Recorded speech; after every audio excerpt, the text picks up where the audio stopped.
Hey, so God bless y'all.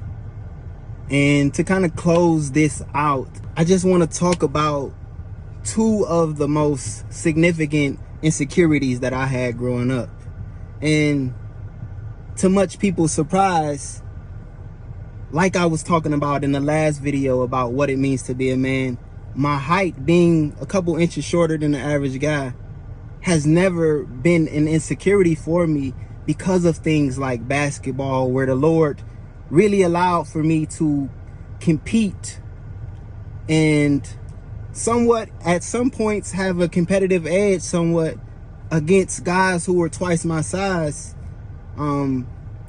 being a man. And so, like I was saying in the last video, the Lord really used that to help me to avoid that trap or that insecurity that the enemy could have clearly placed upon me, and for it to have affected my confidence to where I couldn't understand who I am and what I'm supposed to be doing at this point in my life. And I've already said this, but I do not believe in self-confidence. I don't believe that I need to esteem myself. The Lord says those who humble themselves will be exalted, that he will exalt us. And so how we esteem ourselves, the emotions that we go through, everything that we have to try to battle against as men, when you start to really see yourself the way that God does, that is what gives you the confidence. It ain't nothing that we can do or anything that we can be a part of or that we can accumulate or accomplish to make ourselves feel like men. The Lord really has to be in your life. You really have to have a personal relationship with him for you to have the foresight and the ingenuity to be able to navigate being a man. So to be transparent, two of my most significant insecurities growing up were like in the 11th grade to 12th grade, I started kind of breaking out. You know, before that, I had never broken out. And as someone who prided himself on appearance a lot, I grew up raised primarily by probably at least 90% women. My dad was in my life, but like I said in one of the prior videos, there were months at a time where I didn't see him. We didn't communicate, you know, but he did do the right things by me when I was around him and when he was trying to pour into me as a young man. But the enemy, he causes distance. He causes a lot of blockage when we're coming from these broken families. And these are some of the things that happen where young men are being raised by women like myself. You know, I look up to my aunties, my Monty. I call one of my aunties Monty, my Ninda, my nanny Melinda, because she was the one who was always in the house with me when my mom would have to go to work as a single mother and take care of everything that a man should have been in the home, being able to allow for her to pour more into me and my little brother as a woman and really nurture us. She had to be out doing man things. And so the whole construct of family is so valuable and so important, because if there's no man in the house to really be able to pour into a man on a day in and day out basis, and for us to be able to see how we're supposed to operate. Even though I was fortunate enough to be able to have a dad who is a good role model, he was not always in the home. And so a lot of what I would look up to would be my mom beautifying herself. And just to take it a step further, this is why I have such a heart when I write poetry for women, because I seen my mom be done wrong by so many men. I've seen my auntie and my mother fighting women because the guy they with cheating. I seen one of my aunts being beat on. I've seen so many things that happen to women, and it gave me such a heart. And now that I'm older and I'm more mature and I can actually do something about all of the things that I was seeing growing up, naturally that's going to be a part of my heart. You know, that's naturally going to be a part of what I want to engage and what I want to combat and what I want to fight against, because it was a part of my childhood, and women are such a large part of me. But I understand that as a married man, there are so many boundaries that I have to have. I'm not going to communicate with no women outside of, on Instagram or whatever, within the context of the comments, or ain't nothing know behind the scenes type of things, because I have to understand that even though I have a heart for women, my job or my role as a man is not to communicate to women as much as it is to communicate to other men. And I can be more, that's my foundation. I can speak into young men. I can communicate and commune and fellowship and have discipleship with other men. This is my place. But because of the fact that so many of us as young men, it's not just me, we growing up in a home seeing women, so many of us want to be pretty boys. And I'm a lot older now, so I ain't as handsome as I say, dog. But what I'll play it too much. I'm trying to be serious. But you know, I'm not where I was 15 years ago in terms of mentality.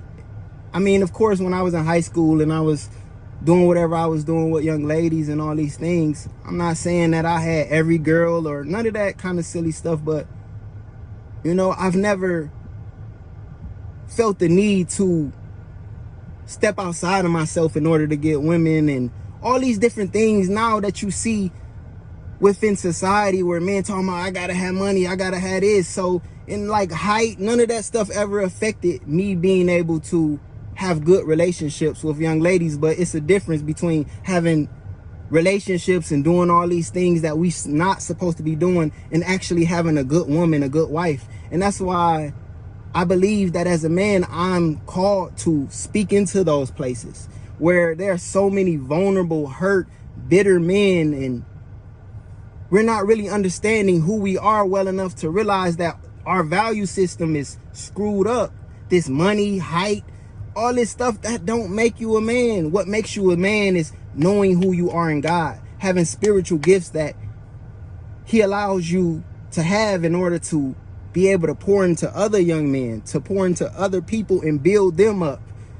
So many of the communities that people are creating are to tear down other women, to tear down other men. Like, why are we doing this stuff? And it's so unhealthy because it comes from a place of not knowing who we are as men. When we want to tear down, when we start to in some ways see ourselves as women, like wanting to be the golden ticket, the prize. Oh, I'm handsome, I'm this, I'm that. Like, man, I don't want to be none of that. It was cool when I was in high school when people say you a pretty boy and all that. I used to think that junk was cute.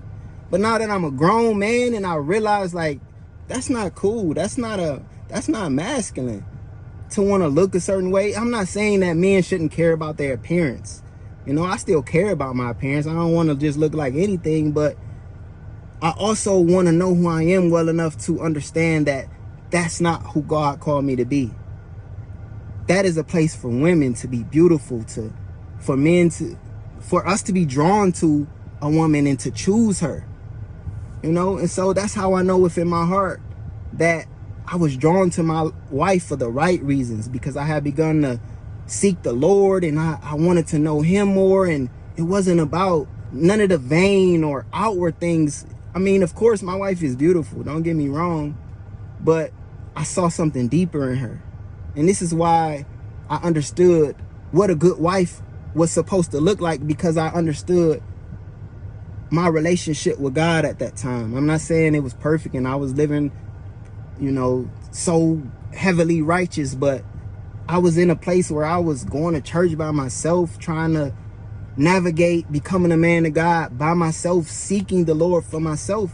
And he just so happened. And at this time, I'm not even focusing on girls no more. And I could say girls because I'm like 18, 19. I'm still a kid. I'm living on my own and everything, going to college, but I didn't understand what it meant to be a man.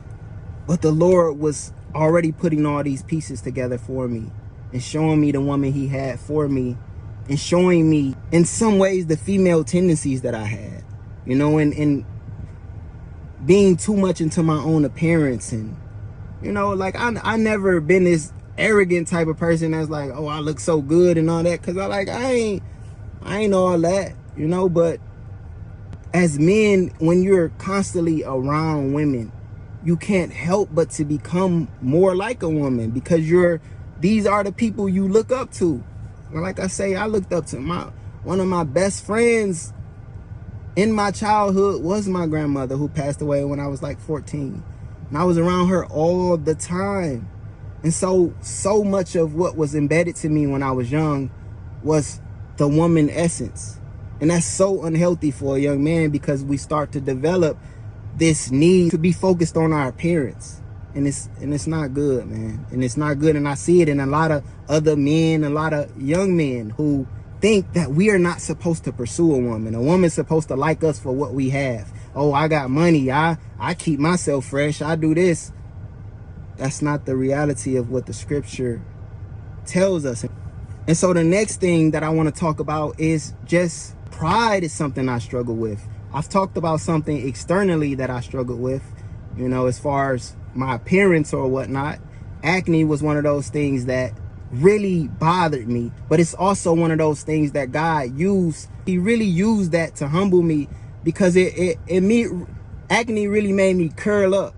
And I ain't even have, like, when I look back at some of my pictures, like, yeah, it wasn't even that bad, but that just shows how the enemy had my mind twisted up as a man. And so what it did is, just moving on from that, it left me with so much pride. Now that I'm beyond that, now it's all these other issues that I've internalized on trying to understand what it means to be a man. Like, just feeling like I got to do everything by myself. I come from a place where, like I said, my dad wasn't in the home. I'm being raised by my mother primarily and other women. And so it starts to really build up this, I got to do everything else, do everything for myself type of mentality, because my parents also were so young when they had me, and their focus was still trying to understand their life, you know, figure out what they were going to do. My dad got divorced, going through trying to marry my now, I always call her my mother-in-law, stepmother, Keish. And so their focus was on their own lives. And so I just felt abandoned a lot of times. And it developed this extreme sense of pride in me as a man. Like, I'm going to go out and get my own stuff. I don't need nobody. And I did. By the age of 22, I already had my own condo. I had been living on my own 17 when I moved in with my dad, in the 11th grade, early 12th grade. And then 18, soon as he told me that my family now was moving into the home where I was staying by myself, I hurry up and got up out of there, because by this time I had felt so abandoned. I had felt like nobody cared about me. And I want to go into more detail about this, but I don't want to make this video super long.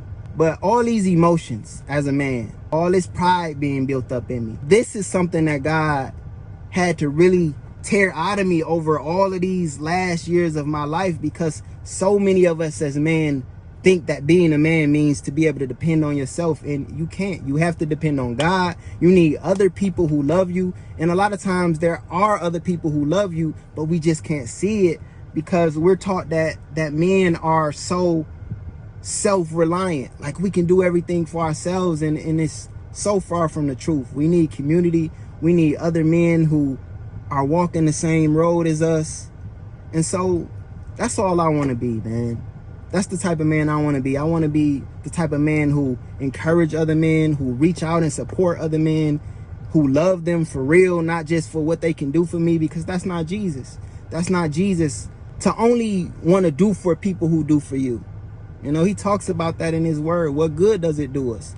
Even people who do not love him do for people who are in their family, who care for them. I want to be the type of man who just reaching out wherever God tell me to reach out, not focusing on one specific person or the people who do for me, but just really love other men and really want to be an encouragement to them and to pour into young men. I'm gonna end this video right here, because every time I make a video, I'm just going off the top of my head and I don't really know where I'm going with it all the time. But what I am trying to say is that all men have insecurities. You never know, being bald head, like everyone has their own insecurities that we struggle with. Like I said, a lot of men will think that I'm insecure about my height, but that's so far from the truth. It never really affected me, because like all of us want a woman that's shorter than us. I don't care if you're a 6'5" man, you want a woman that's shorter than you, And so is a man that is 6'5" insecure because he wants a woman that's shorter than him? It's just our natural, it's like a natural inclination for us to want a woman that's shorter than us. It's like a natural inclination for us all as men to have a purpose, to really want to believe that we're here for a specific reason. All of us as men want to feel strong. I don't care if you Shaq, Michael Jordan, Kobe, LeBron size. These men have insecurities as well.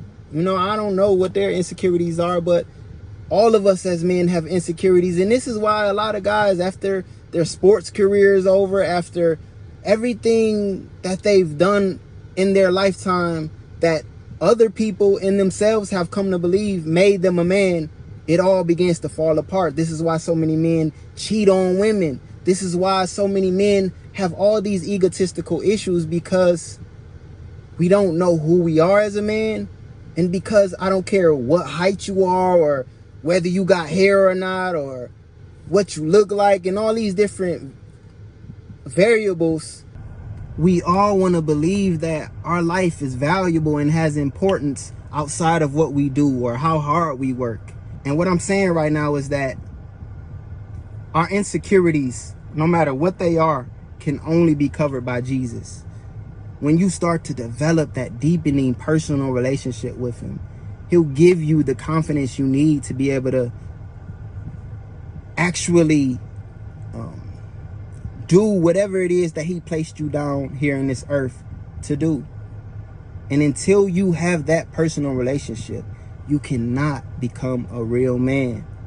You just cannot, because your insecurities are going to overtake you.